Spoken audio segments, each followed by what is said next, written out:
Good evening. Welcome to South Asia Newsline. I'm Lipakshi Khurana. Here are the top stories we're tracking for you on Tuesday, the 25th of December.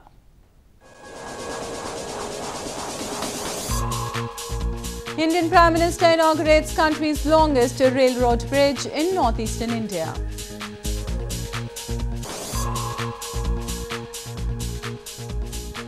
Christians across India, Pakistan celebrate Christmas with fervor.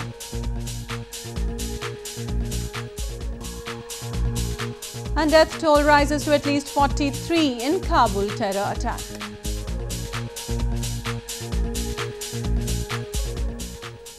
Now for all the details, Indian Prime Minister Narendra Modi on Tuesday inaugurated the Bogie-Beal Bridge, India's longest rail-cum-road bridge on the mighty Brahmaputra River in northeastern Assam province.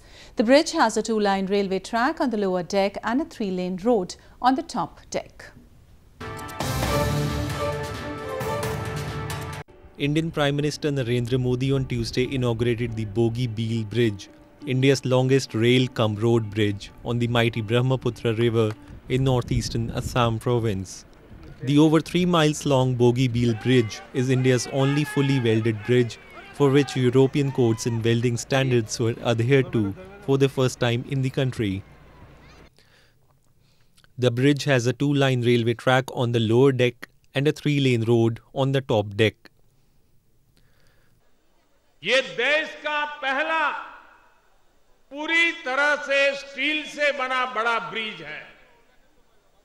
पानी से 30 metre से भी अधिक की ऊंचाई पर बना ये पुल हमारे इंजीनियरिंग और तकनीकी सामर्थ्य की भी मिसाल है। The Prime Minister also flagged off the first train from Tinsukia in South Bank to Nahar Lagoon in Arunachal Pradesh in North Bank. The Bogie-Beal Bridge will reduce travel time from Assam to neighbouring Arunachal Pradesh province to 4 hours and will cut out the detour of over 105 miles via Tinsukia. Parts of northern India on Tuesday witnessed a chilling cold as icy winds swept the region while fog reduced visibility, thereby hitting the normal life. People huddled around bonfires and wrapped themselves in layers of woolens to keep themselves warm. Intense cold wave gripped parts of northern India on Tuesday as icy winds swept the region while fog reduced visibility and hit the normal life. People in Amritsar city tried to battle the cold wave by covering themselves in multiple layers of woolens. They also queued up on tea stalls to get a hot cup of tea for escaping the biting cold. Similar scenes were witnessed in India's northern Uttar Pradesh province, where intense fog wrapped the cities of Moradabad and Kanpur. People were seen huddled around bonfires to keep themselves warm. Fog in the province also delayed the arrival and departure of many trains. बहुत जैसे घर से निकलने में परेशानी सब कुछ ढक-ढका के तो आना पड़ता।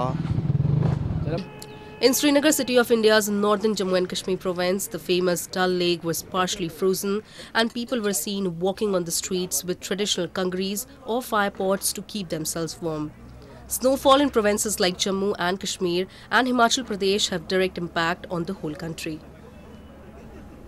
Moving on, contingent employees serving in different government departments in Gilgit-Baltistan recently carried out a protest against Islamabad seeking regularization of their jobs. They also demanded justice for a fellow contingent who committed suicide due to psychological and financial upheaval. Several contingent employees serving in different government departments in illegally occupied Gilgit-Baltistan region staged a protest against the Pakistani establishment seeking regularization of their jobs. The protesters also demanded justice for Ghulam Hussain, a fellow contingent employee who recently killed himself in front of a government office in Ghanche district. और ये वाक़ा गिलगित बल्तिस्तान के सिर्फ एक गांचे का वाक़ा नहीं है, ऐसे वाक़ात गिलगित बल्तिस्तान में जो कंटीजेंट मुलाजिमीन के साथ जुल्म बढ़ता जाएगा, ये वाक़ात गिलगित बल्तिस्तान के हर ज़िले में होने वाले हैं और गिलगित बल्तिस्तान के जवानों का माशी कत्ल है और मैं गुलाम हुसैन की खुदसूजी को हुकूमती कत्ल करार देता हूँ. This is not the first time locals and government workers have to often hit the streets to demand even their basic rights. The illegally occupied region has been swept by a wave of dissent in the last few months. People have not just been seeking their rights but challenging the decades-old suppressive status quo. Pakistan's Foreign Minister Shah Mahmood Qureshi on Monday met Afghanistan's President Ashraf Ghani in Kabul as part of his four-nation tour. Both the leaders discussed bilateral relations, the Afghan-led peace process, and called for cooperation between the countries of the region. Pakistan's Foreign Minister Shah Mahmood Qureshi met Afghan President Ashraf Ghani on Monday at the Presidential Palace in Kabul as part of his four-nation tour covering Afghanistan, Iran, China and Russia. Both the leaders discussed bilateral relations, the Afghan-led peace process and called for cooperation between the countries of the region and the world, stated Afghan President's office. Meanwhile, officials from Afghan Foreign Ministry said that during the meeting Qureshi assured that Islamabad will not interfere in Afghanistan's internal affairs and that it will use all its efforts to facilitate face-to-face talks between the Afghan government and the Taliban. تعهد سپرد که برای آوردن صلح در افغانستان حد اکثر تلاش‌هایش بکنه. The meeting happened after the foreign ministers of China, Afghanistan and Pakistan met earlier in December to put into effect a memorandum of understanding on security cooperation and support for Afghanistan's efforts to open talks with the Taliban. After Afghanistan, Qureshi is now expected to visit Iran, China and Russia, aiming to take the friendly countries into confidence on recent developments in the region. More news from Afghanistan. Death toll rose to at least 43 on Tuesday in a terror attack on a government building in Afghan capital Kabul on Monday. No militant group has so far claimed responsibility for the attack. This came just days after reports that the United States is considering pulling out at least 5,000 of the 14,000 US troops currently deployed in Afghanistan.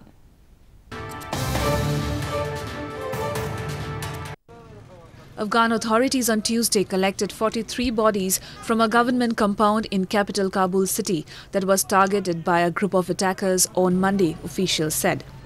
The attack began when a suicide bomber blew up his explosives in front of a government building that houses a public welfare department in an eastern neighborhood of Kabul.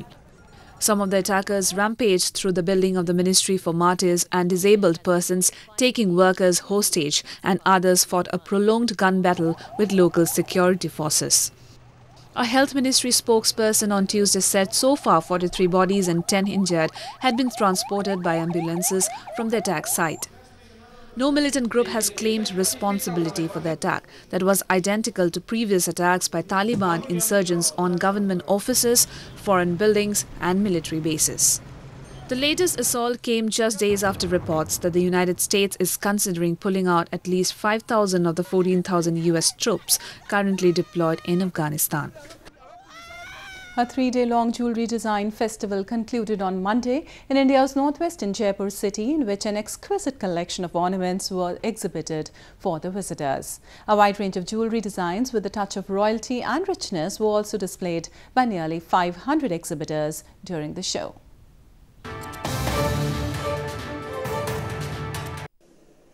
A three-day-long jewellery design festival concluded on Monday in Jaipur city of India's northwestern Rajasthan province, in which an exquisite collection of gold ornaments was exhibited for the visitors. Scores of visitors from across the country thronged the annual show, which also displayed a wide range of jewellery designs with a touch of royalty and richness. The event was aimed at providing a platform to the budding designers to showcase their creativity and talent in the field of jewellery designing. बहुत सारे नए designs, नए stones, light weight jewellery, बड़ी दिखने वाली jewellery, इस तरह की ज्वेलरी काफ़ी है. स्टोन सेक्शन जो है उसमें भी काफ़ी डेवलपमेंट हुआ है. लोगों ने नए नए कट्स लगाए हैं. Different kind of stones are there. और एक ये जयपुर ज्वेलरी डिज़ाइन फेस्टिवल जो हमने ऑर्गेनाइज किया है, ये इसका काफ़ी अच्छा रिस्पॉन्स है. ज्वेलरी के अंदर इतनी इमेंस क्रिएटिविटी एंड क्राफ्टमैनशिप बढ़ चुकी है कि मज़ा आ रहा है देख के, आँखों को अच्छा फील हो रहा है. Beautiful design and everything is so damn well planned. Gems and jewellery sector is one of the fastest growing industries in India, with an annual growth rate of 10 to 15%. With the temperatures dipping to sub-zero levels, people in India's northern Jammu and Kashmir province are thronging the markets to relish Harissa, a traditional delicacy. The dish is generally eaten in the breakfast and served with traditionally baked bread.